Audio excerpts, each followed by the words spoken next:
Hello everyone, welcome back to a online solution. मैं हूं अशफाक। तो इस वीडियो में आपको मैथ का 50 इंपोर्टेंट सवाल मिलने वाला है, 50 सवाल। और आपको पता है कि इम्तिहान में 100 सवाल आएगा, उनमें से आपको सिर्फ और सिर्फ 50 सवाल बनाना। तो चलिए स्टार्ट करते हैं इस वीडियो को। अगर आप पहली बार चैनल पर आ रहे हो तो चैनल को विजिट कीजिएगा और चैनल को सब्सक्राइब करके बेल आइकन प्रेस करके ऑल वाला बटन प्रेस कीजिएगा, तब आपके पास नोटिफिकेशन जाएगा जब भी क्लास चलेगी। तो और अगर आप पहली बार आ रहे हैं तो चैनल को सब्सक्राइब करेंगे, वीडियो को लाइक करेंगे। और आप मुझसे जुड़ना चाहते हो तो नीचे डिस्क्रिप्शन में मेरे से कांटेक्ट करने का लिंक दिया, वहां से जाके आप मुझसे ज्वाइन हो सकते हो।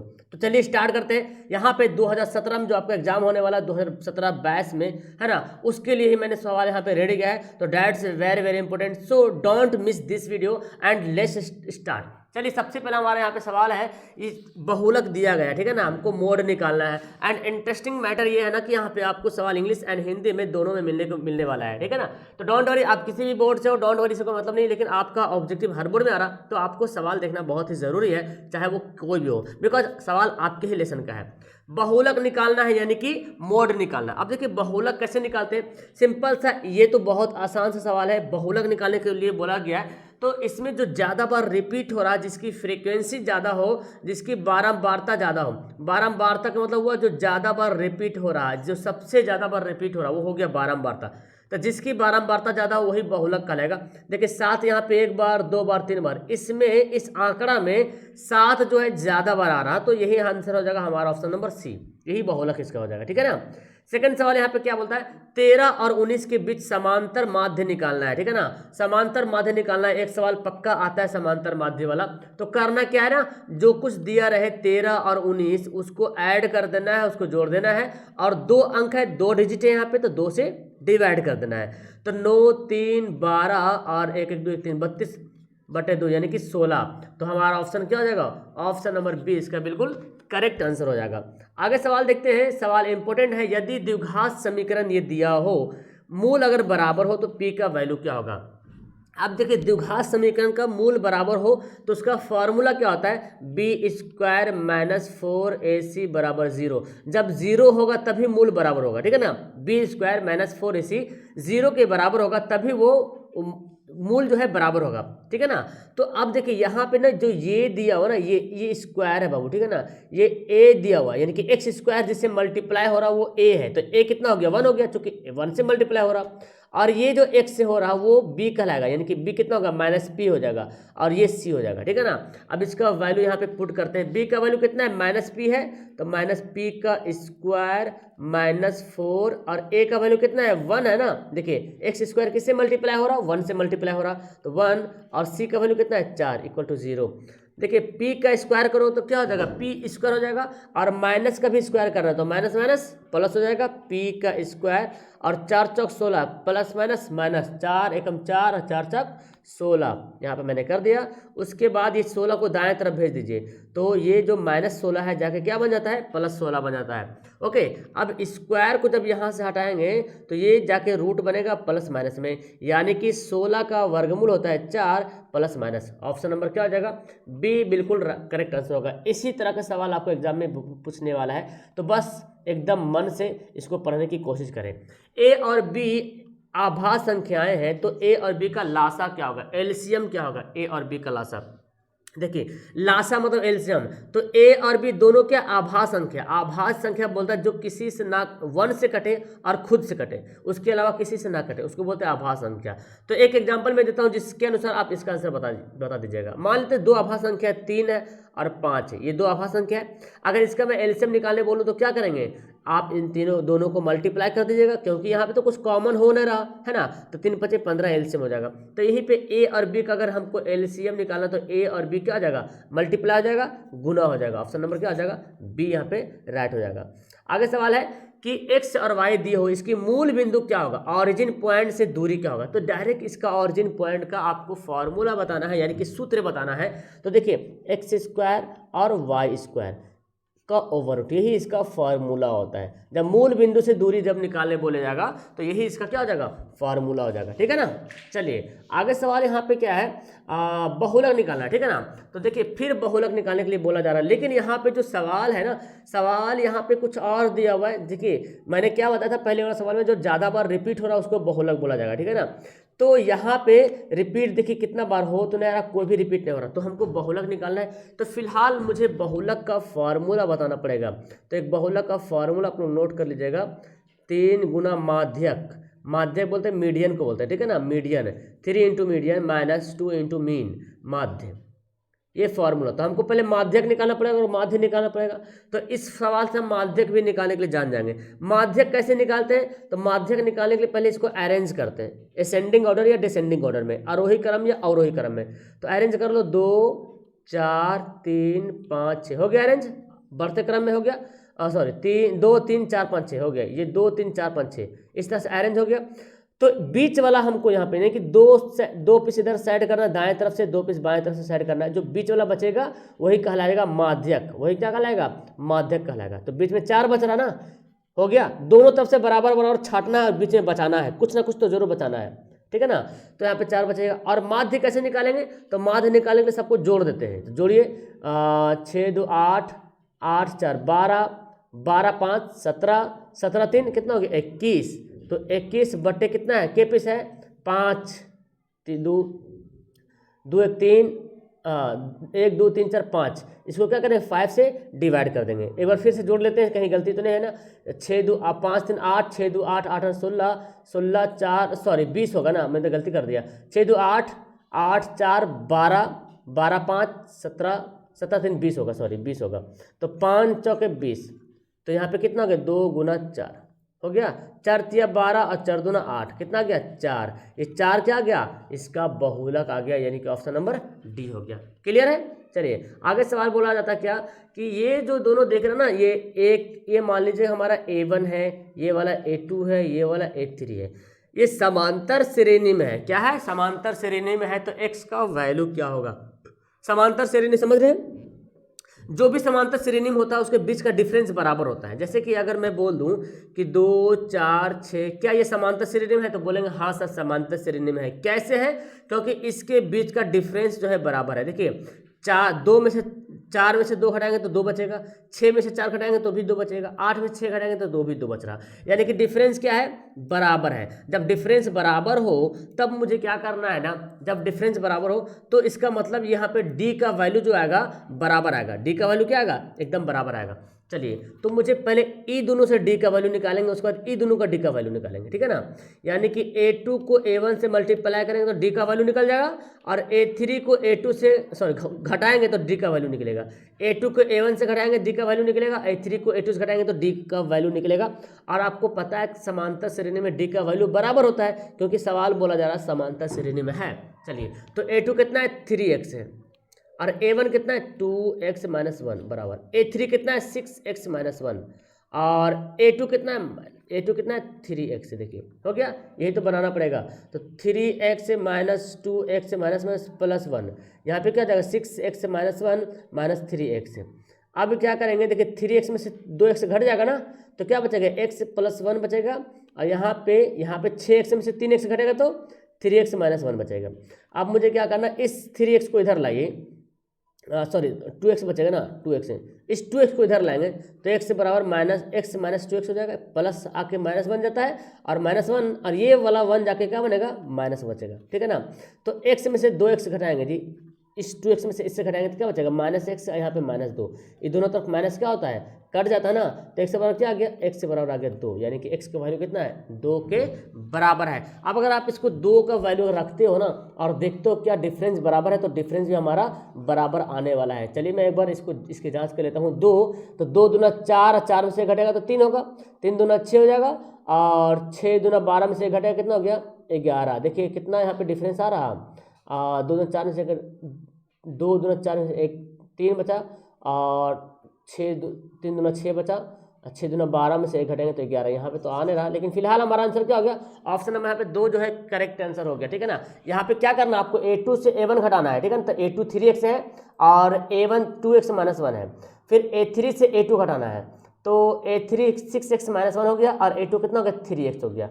तो देखिए minus plus minus minus minus plus कर दिया, यहाँ पे लिखा माइनस प्लस माइनस कर दिया, ये दोनों घट जाएगा और यहाँ पे 6x में से 3x घटेगा। अच्छा यहाँ पे 3x लिखना पड़ेगा, सॉरी मुझे तब तो यहाँ पे नहीं आ रहा था, गड़बड़ हो रहा था। 3x यहाँ पे आएगा और 3x यहाँ पे आके जुड़ जाएगा ना, -3x हो जाएगा, -3x हो जाएगा।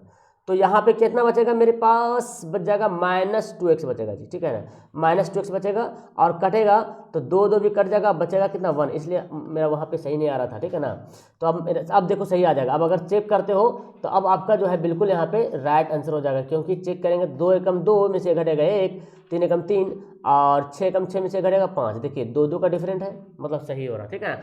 तो यहाँ पे ना 6x - 3x से 3x लिखेंगे, 2x मिस्टेक से लिखा गया, इसको इधर लाएंगे तो -3x हो गया और ये जब बनेगा तो -2 और ये दोनों -2, तो माइनस माइनस काट देंगे, 2 2 भी काट देगा, 2 2 भी कट जाएगा, x से बराबर 1 बचेगा। तो ऑप्शन क्या आ जाएगा, अब ऑप्शन नंबर हमारा पे बी आंसर राइट होगा, सी नहीं होगा बल्कि बी सही आंसर होगा। उम्मीद है समझ में आ गया होगा सबको। ओके चलिए आगे सवाल पढ़ते हैं। ये दिया हुआ क्या, द्विघात समीकरण दिया हुआ है, इसके मूल बराबर हो तो p का वैल्यू निकालो। मूल क्या बोल रहा है, बराबर है, मतलब कि b² - 4ac बराबर 0, ठीक है। मूल बराबर हो गया, 0 दिए बराबर तो मतलब मूल बराबर हो गया। अब b का वैल्यू कितना है, देखिए ये वाला a है, ये वाला b है, ये वाला c है। x² जिससे मल्टीप्लाई होगा वो a कहलाएगा, ठीक है ना। b का वैल्यू कितना 4 है ना, तो 4 का स्क्वायर -4 और a के जगह पे कितना है, p लिखा हुआ है और c के जगह पे 3 लिखा हुआ है। तो 4 चौक 16, 4 का स्क्वायर 4 तिया 12p बराबर 0। क्या करेंगे, 12p जो माइनस में है इसको इधर ला के क्या करेंगे, प्लस बना देंगे, हो गया ना। तो p बराबर क्या हो जाएगा, 16/12 हो जाएगा। 4 चौक 16 और 3 चौक 12, यानी कि p का वैल्यू 4/3। देखिए ऑप्शन नंबर बी हो गया 4/3, है ना, ऑप्शन नंबर बी। चलिए नेक्स्ट सवाल पढ़ते हैं। देखिए क्या बोलता है, इसका मासा HCF निकालना, मासा। तो HCF निकालना बहुत आसान है। HCF हम क्या करेंगे, इसको कॉमन करेंगे। देखिए 21 और 22, इन दोनों में कुछ भी कॉमन होगा, कभी नहीं कॉमन होगा। याद रखिए जब भी लगातार 2 संख्या हो, लगातार 2 संख्या हो तो उसका HCF जो होगा 1 होगा। जैसे मैं बोलूँ 2 और 3, इसका HCF निकलेगा, कॉमन ही नहीं होगा, है ना। आप कुछ भी बड़ी से बड़ी संख्या लेकिन लगातार होना चाहिए और उसका HCF 1 होगा। जैसे मैं लेता हूँ 10 और 11, तो इन दोनों में कुछ भी कॉमन नहीं हो रहा ना, तो 1 होगा, 1 तो कॉमन हमेशा होता है। चलिए बोलता क्या, देखिए मूल बिंदु से दूरी निकालिएगा, मूल बिंदु से दूरी, वही फॉर्मूला x² + y² का वर्गमूल। और ये हमारा x है, ये y है। x का वैल्यू 15 है, 15 का स्क्वायर कर देंगे, y का स्क्वायर 8 है तो 8 का स्क्वायर कर देंगे। 15 का स्क्वायर हो जाता है 225, 8 का स्क्वायर हो जाता है 64 एंड इसको जब हल करते हो तो 289 हो जाता है। और ये किसका स्क्वायर रूट है, यानी कि वर्गमूल किसका है, 17 का है ना। तो ऑप्शन नंबर क्या हो जाएगा, डी बिल्कुल करेक्ट आंसर हो जाएगा। आगे सवाल पढ़ते हैं। ये है आपका हाइट एंड डिस्टेंस का सवाल, ठीक है ना। 12 मीटर ऊंचे खंबे की जमीन पर पड़ रही छाया की लंबाई, ये खंबा है 12 मीटर खड़ी, ठीक है ना, और जमीन जो है नीचे है, कितना है 4√3। और ये जो है ना, जो कोण बन रहा है उन्नयन कोण, यहाँ पे इसी कोण को ज्ञात करना है, ठीक है। तो मुझे tan थीटा का वैल्यू लिखना है। tan थीटा बराबर क्या होता है, लंब बटा आधार, लंब बटे आधार। लंब क्या है, देखो 12, आधार कितना है 4√3, तो 12 लिखेंगे और 4√3, तो 4 तिया 12, तो tan थीटा बराबर 3/√3, ठीक है। tan थीटा बराबर ये जो √3 है ना, आप क्या करोगे, इसको नीचे हमेशा अपरिमेय संख्या आ जाए तो उसको काट देना है। क्या करना है, काट देना है। तो लीजिए काट, मतलब हटाना है उसको, आप परमेय संख्या नीचे को हटाना पड़ेगा। तो मुझे नहीं करना पड़ेगा परमेयकरण, या तो उसको लिखो। अब देखिए मेरे पास क्या आ गया, tan थीटा बराबर 3√3 और यहाँ पे √3 को √3 से मल्टीप्लाई करोगे तो क्या होगा 3, ये 3 कट जाएगा। मतलब मेरे पास आ गया tan थीटा बराबर √3, है ना, क्या गया √3, और √3 जो है tan 60 डिग्री के बराबर होता है। tan कट जाएगा तो थीटा बराबर 60 डिग्री। यही बोल रहा कि उन्नयन कोण निकालना है। ओके, तो ऑप्शन क्या हो जाएगा, ऑप्शन नंबर ए हो जाएगा, बिल्कुल सही आंसर हो जाएगा।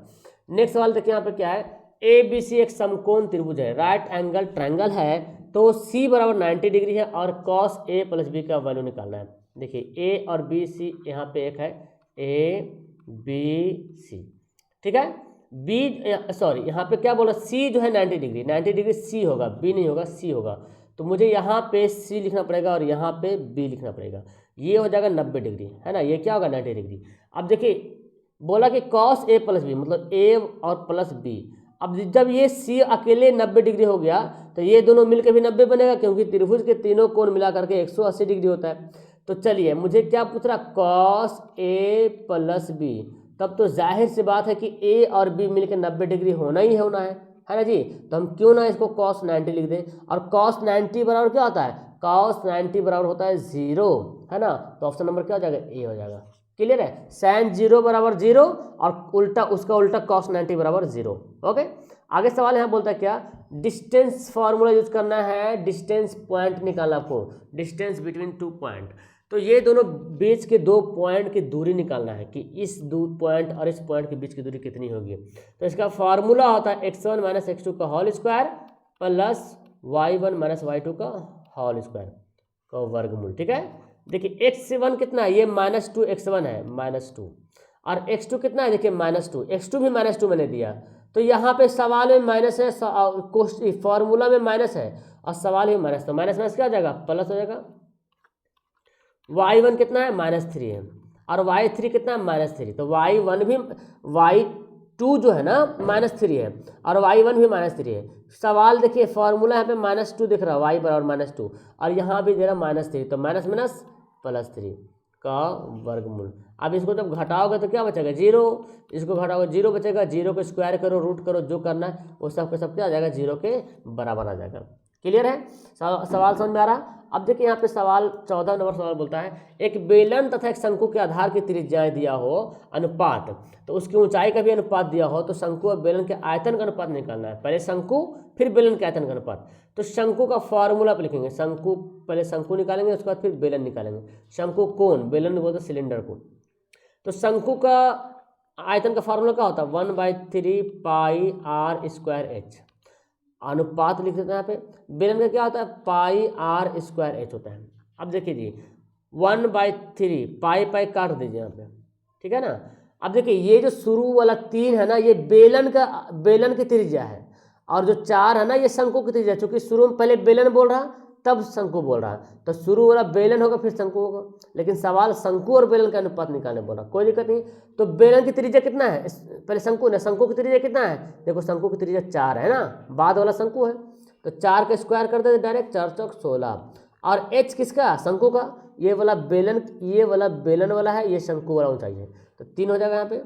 अब अनुपात, ये पाई तो काट दिया मैंने, आर। अब देखो बेलन की त्रिज्या कितना है, 3 है, तो 3 का स्क्वायर 3 तिया 9, और ऊंचाई कितना है बेलन का, 2 है, लिख लिया 2, ये 3 3 कट जाएगा। अब मेरे पास क्या बचा, 16 अनुपात 9 दूना 18, तो 8 दूना 16, 9 दूना 18, 8 और 9, ऑप्शन नंबर सी बिल्कुल सही आंसर हो गया। क्लियर है, तो 14 सवाल यहाँ पे फिनिश हो गया है। आगे चल पड़ते हैं। देखिए एक्स का, इसका जो सवाल दिया हुआ है, इसका माध्य दिया हुआ और एक्स का वैल्यू निकालना है। तो माध्य का फॉर्मूला क्या होता है, 3 + 4, जो आंकड़ा दिया रहे सबको जोड़ दीजिए, जोड़ देते हैं, और जितना आंकड़ा हो उसे डिवाइड कर दीजिए। तो 5 आंकड़ा है, 1 2 3 4 5, तो 5 से क्या करेंगे, डिवाइड कर देंगे, और इतना बराबर ही माध्य का फॉर्मूला है, और माध्य दे रहा 7, लिख देते हैं 7। अब जोड़िए, 4 3 7, 7 5 12, 12 और 17 कितना हो गया, 29 हो गया। तो यहाँ पे हो जाएगा 29 + x, और 7 5 35 हो जाएगा। तो x से बराबर क्या हो जाएगा, 35 - 29, x से बराबर कितना हो जाएगा, देखो कितना हो जाएगा, 6, है ना जी, 2 6 15, ऑप्शन नंबर सी। देखिए ऑप्शन नंबर सी इसका बिल्कुल सही आंसर हो जाएगा। ओके, तो आपके यहाँ पर क्या आंसर हो गया, ऑप्शन नंबर सी आ गया। ठीक है, इसको माइनस कर दिया मैंने, माइनस कर दिया इसको। ओके, चलिए आगे बढ़ते हैं। माध्य निकालना था, निकल गया माध्य। नेक्स्ट सवाल है, देखो 101 के कितने अभाज्य गुणनखंड होंगे, 101 के कितने अभाज्य गुणनखंड होंगे। तो ये सवाल आपको करना है, तो क्या करना है, HCF निकालेगा ऐसे। ये कितना से कटेगा, 11 से कटेगा, 11 1 कम 11 9 99, 11 कम 11, और 13 7 91। देखिए कितने आभाज्य संख्या आया, एक यहाँ पे आया, आपको यहाँ पे कितना आभाज्य संख्या देखने को मिल रहा है, 1 2 और 3। तो ऑप्शन नंबर कितना हो गया, 3 पीस, 3 आभाज्य संख्या है ना, 3 गुणनखंड है। चलिए ये देखिए दिया 1 + tan square a, 1 + tan square a, 1 + tan square a बटे 1 + cot स्क्वायर a। बहुत हल्का सा सवाल है, तो तो 1 + tan स्क्वायर ए फॉर्मूला क्या होता है, सेक स्क्वायर ए, क्या होता है, सेक स्क्वायर ए। और 1 + कॉट स्क्वायर ए फॉर्मूला क्या होता है, कॉसेक स्क्वायर ए। ओके, तो सेक का फॉर्मूला फिर बैठाएंगे, अभी तो काट नहीं सकते ना इसको। सेक का फॉर्मूला क्या होता है, 1/cos स्क्वायर ए, और ये बड़ा वाला बटा यहाँ पे लिखते हैं, ठीक है ना। और कॉसेक का फॉर्मूला क्या होता है, 1/tan स्क्वायर ए। हो गया। अब मुझे क्या करना है, ये डिवाइड दिख रहा है ना बड़ा वाला, ये बड़ा, उसको डिवाइड को मल्टीप्लाई में बदलना है। तो 1/cos स्क्वायर ए गुना, अब जैसे गुना हम पलटे हो गए तो साइन वाला ऊपर चल जाएगा, यानी कि साइन स्क्वायर ए बटे 1। अब मेरे पास क्या आ गया, साइन स्क्वायर ए बटे कॉस स्क्वायर ए। और साइन बटे कॉस क्या होता है जी, साइन बटे कॉस जो है टैन होता है, स्क्वायर है तो हम भी स्क्वायर चला देंगे। ऑप्शन नंबर सी यहाँ पे, ऑप्शन नंबर डी जो हो गया बिल्कुल करेक्ट आंसर हो गया, ठीक है। चलिए आगे सवाल है, आगे देखिए क्या बोलता है, एक घड़ी की मिनट वाली सुई 7 सेंटीमीटर जो है लंबी है, तो इसके द्वारा 10 मिनट में रचित क्षेत्रफल, 10 मिनट में कितना क्षेत्रफल रचेगा, इसके बारे में बताना है। देखिए तो यहाँ पे मुझे क्या करना है, जो घड़ी की मिनट वाली सुई है ना, ये त्रिज्या बन जाएगा 7 सेंटीमीटर, ठीक है ना। अब देखिए घड़ी की जो मिनट वाली सुई है, जब 1 मिनट घूमेगा वो 1 मिनट में, 1 मिनट बोले तो 60 सेकेंड में, है ना। तो आप ऐसे निकालो, हाँ, एक घड़ी की जो मिनट वाली सुई है 60 मिनट जब घूमेगा, 60 मिनट में, तो पूरा 60 मिनट में पूरा घूम जाता है ना घड़ी वाला सुई, मिनट वाला पूरा घूम जाएगा 60 मिनट में। 60 मिनट में 360 डिग्री का कोण बनाएगा। तो अगर हम 1 मिनट में निकालें कि 1 मिनट में कितना डिग्री कोण बनाएगा, तो कितना करेंगे, 60 से डिवाइड करेंगे, काट देंगे, 6 6 36, 6 डिग्री कोण बनाएगा। तो सवाल बोलता है 10 मिनट में कितना डिग्री कोण बनाता है, 10 मिनट में, है ना। तो कितना जाएगा, 6 × 10 बोले तो 60 डिग्री कोण बनाता है। अब यहाँ पे बोलता है कि इसके द्वारा जो क्षेत्रफल रचा जाएगा, यानी कि जो ये घड़ी है यहाँ से घुमा यहाँ आ गया मे बी, तो ये जो क्षेत्रफल बना 10 मिनट में, इसका निकालना एरिया। फार्मूला क्या होता है, इसका फार्मूला आपको पता है, त्रिज्या खंड का क्षेत्रफल का फार्मूला θ/360 πr²। हो गया। थीटा का वैल्यू रख लेते हैं, थीटा का चलिए वैल्यू मैं रखता हूँ, कितना होता है थीटा का वैल्यू, यहाँ पे दिया हुआ है, इस 60 डिग्री थीटा का वैल्यू है, और 360 होता है, पाई का वैल्यू 22/7, आर का वैल्यू तो 7 लिखा होता ना, तो काट देंगे यहाँ से, 0 जो कट जाएगा, और 6 छक 36 हो जाएगा। तो मेरा कितना हो गया, 6 से तो कटेगा ना, और 11 दूना 22, 3 दूना 6, 11 7 77/3, जो कि ऑप्शन में दिख नहीं रहा है ना, 77/3 ऑप्शन में भी नहीं दिख रहा।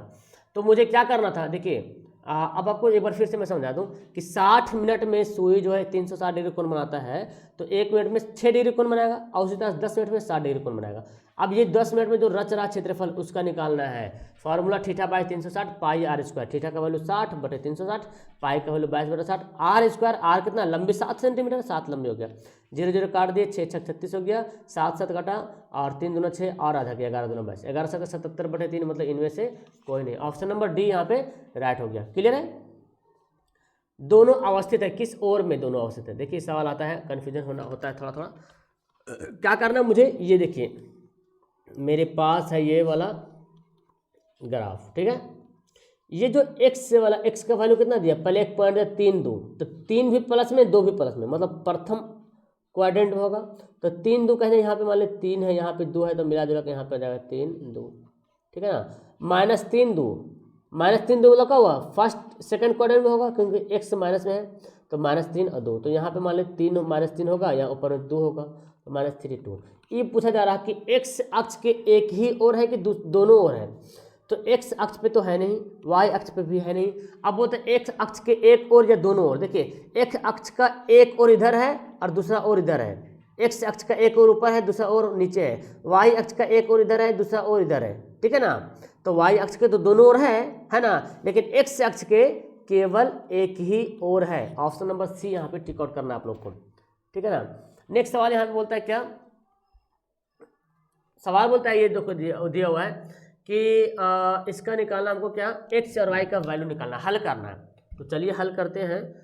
2x - 3y = 11 और 2x - 4y = 26 माइनस में है, तो मुझे घटाना है, तो माइनस करते हैं, यहाँ प्लस हो जाएगा, ये हो जाएगा प्लस, साइन चेंज हो जाएगा, 4y में से 3y घटेगा तो y बचेगा, और यहाँ पे 35 हो जाएगा।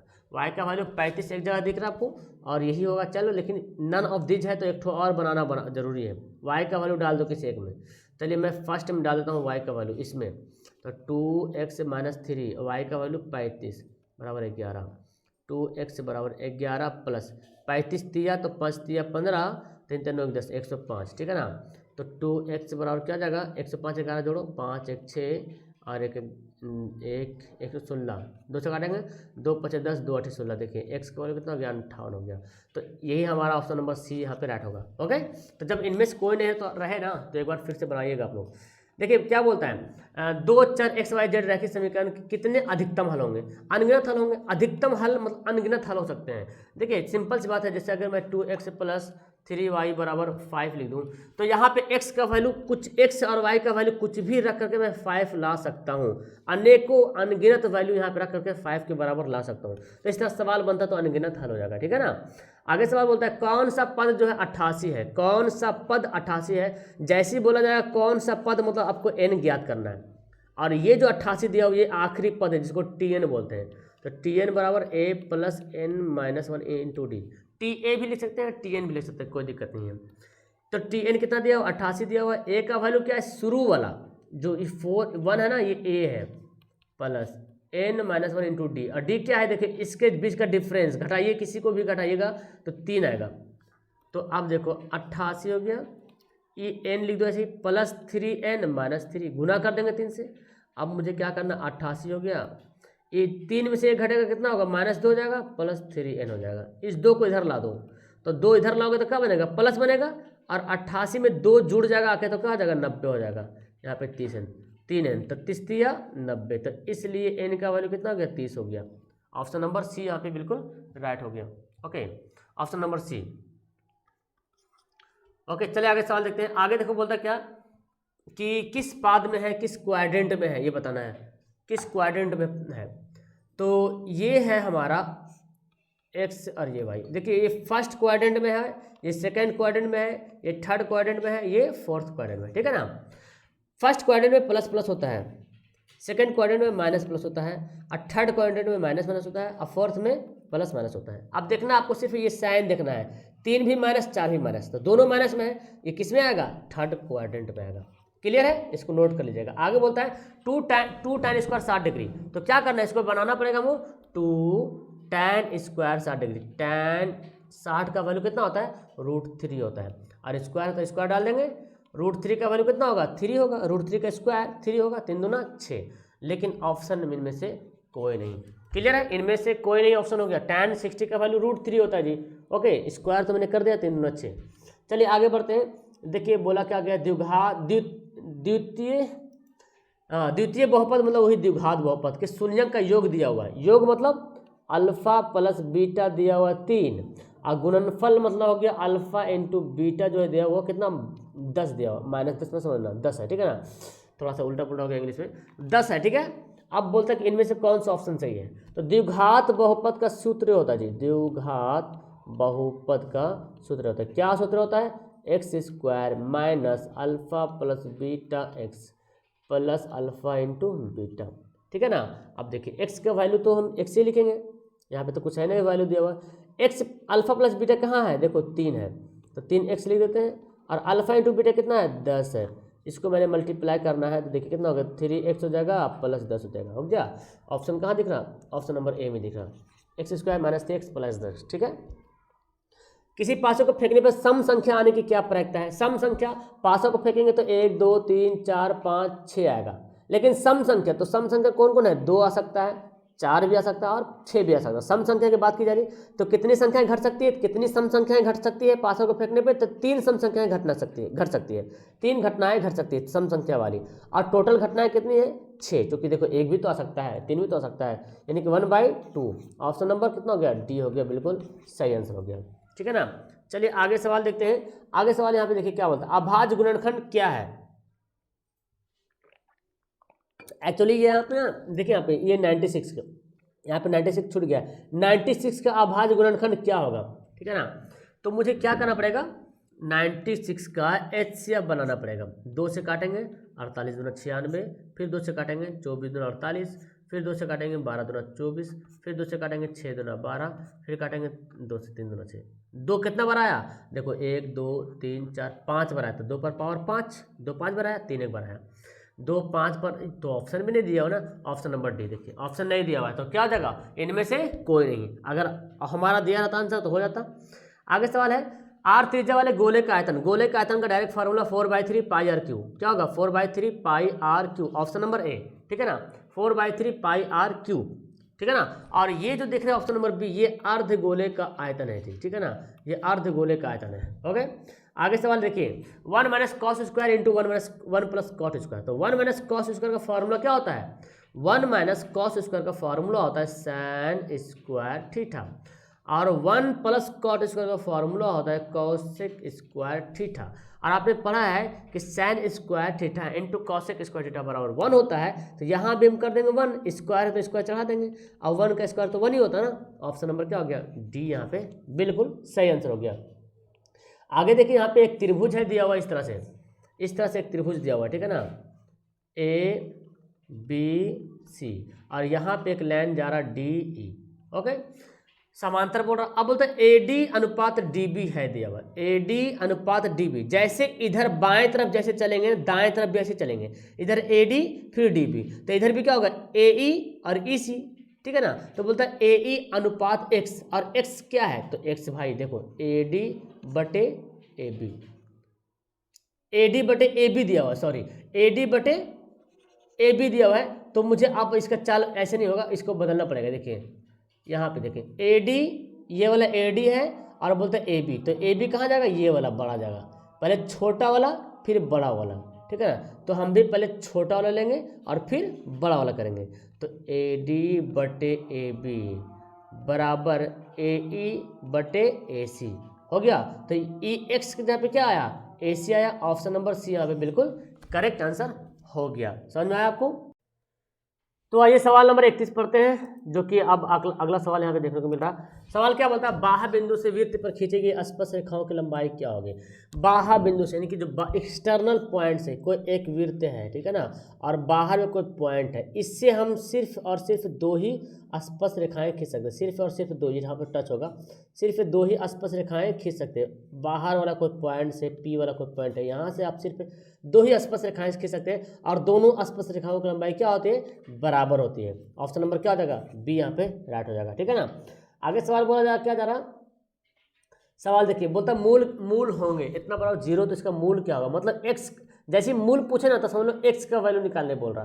तो a square p square x square, ये जो माइनस p है ना, माइनस q स्क्वायर है, इसको दाएं तरफ भेज देते हैं, तो माइनस क्या हो जाएगा, प्लस बन जाएगा। अब देखिए एक्स स्क्वायर, अब जो ये वाला है ना, इस सब नीचे चल जाएगा, यानी कि गुना जाके क्या बन जाएगा, भाग बन जाएगा ए स्क्वायर और पी स्क्वायर में। अब ये जो एक्स स्क्वायर है ना, इस पर जो स्क्वायर है, इसको क्या हो जाएगा, अगर इसको स्क्वायर हटाएंगे तो यहाँ पे जाके क्या बनेगा, रूट में चल जाएगा जी, है ना जी, ये रूट बन जाएगा, यहाँ पे ऐसे बन जाएगा। आपको पता है एक क्यू स्क्वायर है, तो क्यू स्क्वायर का रूट तो क्यू हो जाएगा, वर्ग रूट है ना, क्यू स्क्वायर का वर्गमूल 2 हो जाएगा, एक क्यू हो जाएगा। जैसे 4 का वर्गमूल कितना होता है, 2 होता है। अगर मैं बोल दूँ 2 का स्क्वायर का वर्गमूल तो 2 ही होगा, क्योंकि 2 का स्क्वायर ही तो 4 था यहाँ पे, और यहाँ पे ए स्क्वायर का वर्गमूल ए होगा, और क्यू स्क्वायर का वर्गमूल पी स्क्वायर का वर्गमूल पी होगा। लेकिन आपको पता है जब स्क्वायर को इधर भेजे तो प्लस माइनस में हो जाता है ना, प्लस माइनस में, तो क्यू बटे ए पी। देखिए ऑप्शन नंबर डी, ठीक है। चलिए आगे सवाल बोलता है क्या, अर्धवृत्त का व्यास 14 सेंटीमीटर है, तो अर्धवृत्त की परिधि निकालना है। अर्धवृत्त का व्यास है, मतलब डी बराबर 14 सेंटीमीटर, तो आर कितना होगा, आधा, त्रिज्या जो है व्यास का आधा होता है, और अर्धवृत्त का है, और अर्धवृत्त की परिधि, तो अर्धवृत्त की सरकमफेरेंस है ना, अर्धवृत्त की परिमाप, पेरीमीटर, ठीक है ना, क्या निकालना है, यानी कि परिधि सेमी सर्कल भी बोल सकते हैं, है ना, सरकमफेरेंस पेरीमीटर सब एक ही बात है। फार्मूला क्या होता है, r इंटू पाई प्लस 2, याद है आपको।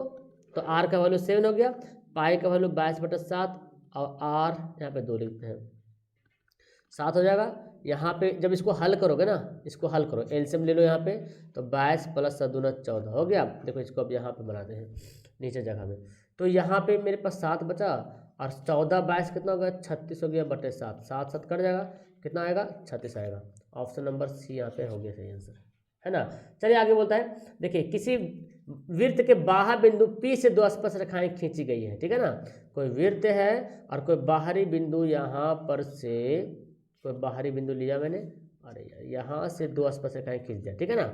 अब बोलता कि ये P है, ये A और AB, PA और PB जो दो स्पर्श रेखाएं खींची गई है, तो बोलता है PA अगर 6 है तो PB क्या होगा। तो आपने पढ़ा है कि जब वृत्त पर दो स्पर्श रेखाएं खींचेंगे दोनों स्पर्श रेखाओं की लंबाई समान होगी। जब PA 6 है तो PB भी 6 हो जाएगा। ऑप्शन नंबर सी हो जाएगा राइट आंसर। आगे बोलता क्या, मिलाने वाले रेखाखंड के मध्य बिंदु का निर्देशांक 1 नंबर कन्फर्म है। इससे सवाल तो आना ही एकदम, इस सवाल इसी टाइप का सवाल एकदम कन्फर्म है आना। तो ये हमारा x1 है, ये y1 है, ये x2 है, ये y2 है। फॉर्मूला होता है मध्य बिंदु का, जैसे निकालने के लिए बोला जाएगा ना, तो फॉर्मूला होता है x1 + x2/2 y1 + y2/2। तो x1 कितना है -2 है और x2 कितना है -6, तो -6 लिखते हैं /2। y1 कितना 8 है और y2 कितना है -4/2। तो -6 में से 6 और 2 कितना हो गया -4, तो 2 से डिवाइड करोगे कितना हो जाएगा, सॉरी 6 और 2 -8 और 2 से डिवाइड करोगे तो -4। इस 8 में से 4 घटेगा तो 4 बचेगा और 2 से डिवाइड करोगे तो प्लस, और मैंने क्या बोला 8, यहाँ पे कितना हो गया 4 और यहाँ पे 2 हो जाएगा -4 और 2। देखिए ऑप्शन नंबर क्या हो गया बी हो गया। यहाँ से आ गया -4, 8/2 -4, यहाँ पे घट के 4/2 तो 2 ही हो जाएगा। Option number B. आगे सवाल है, दो वृत्त की परिधियाँ 2, 3 हैं तो उनकी त्रिज्याओं का अनुपात क्या होगा। तो जब परिधि का अनुपात, सरकमफेरेंस का अनुपात या रेशियो का अनुपात दिया रहे और फिर आपको त्रिज्या का अनुपात पूछे या परिधि का अनुपात पूछे या व्यास का अनुपात पूछे, तो जो परिधि का अनुपात होगा वही उसकी जो है त्रिज्या का भी अनुपात हो जाएगा। Option number B. ओके चलिए आगे, किसी असंभव घटना की प्रायिकता क्या होती है। जो घटना कभी घट ही नहीं सकती उसकी प्रायिकता क्या होती है, 0 होती है, शून्य होती है ना। जो घटना कभी घट नहीं सकती उसकी प्रायिकता क्या होती है, शून्य होती है। आगे सवाल है, √2 किसके बराबर है। देखिए √2, अब √2 का वैल्यू देख लेते हैं। tan 60 का वैल्यू √3 होता है, cos 45 का वैल्यू 1/√2 होता है और sin 30 का वैल्यू 1/2 होता है। तो ऑप्शन डी ही होना चाहिए। देखते हैं बना के, 1/, sin 45 का वैल्यू कितना होता है 1/√2 और ये √2 ऊपर चल जाएगा ना, ऊपर चल जाएगा तो √2 बन जाएगा, ऊपर में 1 आ जाएगा, नीचे बोले तो √2 ही है। Option number D.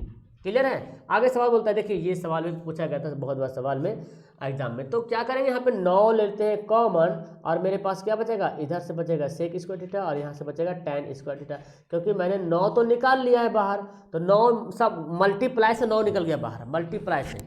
तो आपको पता है sec² थीटा - tan² बराबर क्या होता है 1 होता है और 9 एकम 9। Option number B. ओके 40वां सवाल बोलता क्या, ये दिया है द्विघात समीकरण दिया हुआ है, x², यहाँ पे प्लस है x² + x, पता नहीं प्लस है कि माइनस है, -2 = 0, तो इसका वैल्यू निकालना है। चलिए मुझे निकालना पड़ेगा। तो 1/α + 1/β, तो इसको पहले हल करेंगे ना, अल्फ़ा बीटा ले लेंगे एलसीएम। तो यहाँ पे अल्फ़ा को अल्फ़ा से काटोगे तो बचेगा बीटा और बीटा को बीटा से काटोगे तो बचेगा अल्फ़ा। तो अल्फ़ा + बीटा क्या फार्मूला होता है, -b/a होता है और अल्फ़ा × बीटा का फार्मूला का होता है c/a। तो a से यहीं से काट दीजिए, a तो ऐसे भी 1 है, काट देते हैं, तो -b/c बचा। b का वैल्यू कितना 1 है ना, b का वैल्यू कितना है 1। तो यहाँ पे x से किससे मल्टीप्लाई हो रहा है, 1 से मल्टीप्लाई हो रहा है, तो -1, चूँकि यहाँ पे b के जगह फार्मूला -1 है और c के जगह पे कितना है 2 है ना, -2, तो यहाँ पे माइनस कट गया यानी कि 1/2। तो ठीक है, हमारा ऑप्शन नंबर ये हो जाएगा, ठीक है ना। यहाँ पे प्लस मान लेना, ठीक है ना, x² प्लस यहाँ पे था जो कि नहीं आ पाया था। ओके चलिए 10 सवाल और बच रहा। यहाँ बोलता शून्यक दिया हुआ है AB, तो AB का मान निकालना है। 2 शून्यक जैसे पढ़े ना कि किसी भी बहुपद का 2 शून्यक अल्फा बीटा हो तो अल्फा गुना बीटा ज्ञात करो। तो अल्फा गुना बीटा ना लिख करके A गुना B लिख दिया है, क्या दिक्कत है, जो फार्मूला इसका वही फार्मूला इसका होगा। अल्फा गुना बीटा का होता है c/a, तो हम भी लिखेंगे c/a। और यहाँ c कितना है 5 है और a कितना है 1 है, 5/1 बोले तो 5, ऑप्शन नंबर ए।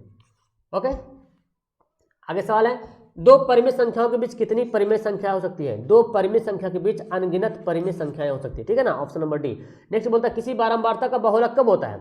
किसी बारंबारता का बहुलक कब होता है? कम से कम या माध्य या अधिकतम बारंबारता मान, जो मान अधिकतम आए, जो मान जिसकी बारंबारता ज़्यादा है, मैक्सिमम फ्रीक्वेंसी वैल्यू, जो फिर जिस वैल्यू की फ्रीक्वेंसी सबसे ज़्यादा बार आए उसी को बोलते हैं बहुलक। ओके, आगे बोलता है यदि समांतर चतुर्भुज की सभी भुजाएं एक वृत्त के स्पर्श करें, समांतर चतुर्भुज है, ठीक है ना, उसकी सभी भुजाएं जो है एक वृत्त को स्पर्श करेगा। देखिए सभी भुजा मतलब भुजा कब स्पर्श करेगा, यानी कि वृत्त अंदर में रहेगा, तो वह समांतर चतुर्भुज क्या होगा? समचतुर्भुज भी कहलाएगा। ठीक है, क्या कहलाएगा? समचतुर्भुज भी कहलाएगा। नोट कर लीजिएगा, इसका बहुत इंपॉर्टेंट सवाल ये है। आगे है, फिर देखो मूल बिंदु निकालना है जी। तो फार्मूला क्या होता है? X square plus y square, मूल बिंदु से दूरी निकालना है। तो एक्स का वैल्यू 2 होता है जी, और वाई का वैल्यू 3 होता है। तो 2 का स्क्वायर 4, 3 का स्क्वायर 9, 9 4 13, और ऑप्शन नंबर हो गया सी। क्लियर है? लास्ट में आपको होमवर्क भी देने वाला हूँ, और जो मैं आपको बता रहा हूँ ना इसका भी पीडीएफ भी आपको मिलेगा, डोंट वरी। कि निश्चित घटना की प्रायिकता क्या होती है? निश्चित घटना की प्रायिकता, जो कन्फर्म है घटना जो घटने वाली है उसकी प्रायिकता 1 होती है। ठीक है, निश्चित घटना की प्रायिकता 1 होती है। फिर देखो यहाँ पे आ गया 1 + tan स्क्वायर थीटा का वैल्यू क्या होगा? तो आपको पता है 1 + tan स्क्वायर थीटा का फार्मूला क्या होता है? सेक स्क्वायर थीटा, ये पाई यहाँ पे sec square theta. Option number क्या हो जाएगा? ए। थीटा जब मैं फाई लिखा हूँ, फाई, ऑप्शन क्या हो जाएगा? ए हो जाएगा। आगे देखो 1/√3 किसके बराबर है? 1/√3 किसके बराबर होता है? तो यहाँ पे देखिए कैसा दे रहा है, ये पाई यहाँ पे रेडियन के बराबर है। ठीक है ना, 1 रेडियन बराबर 180 डिग्री। अब देखो 1/√3 किसके बराबर, तो मुझे देखना पड़ेगा। जाहिर सी बात 1/√3 टैन वाला फॉर्मूला में आता है और कॉट वाला में आता है।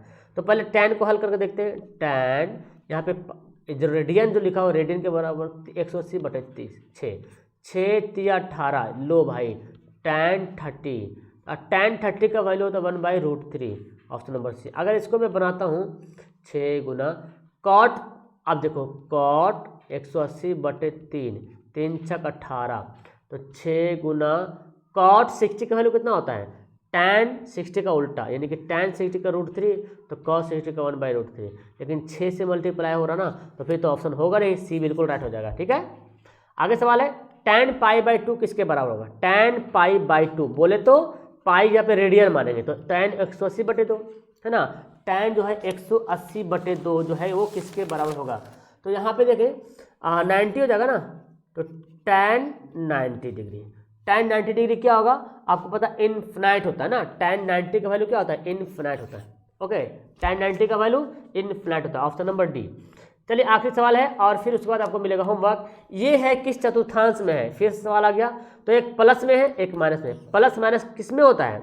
एक एक्स प्लस में और वाई माइनस में, तो ये होता है चौथा वाला में, है ना, हो गया ना, प्लस माइनस में। अब हमारा होमवर्क है, ये आपका होमवर्क मिलेगा, देखते हैं सबसे पहले इसका आंसर कौन कमेंट करता है।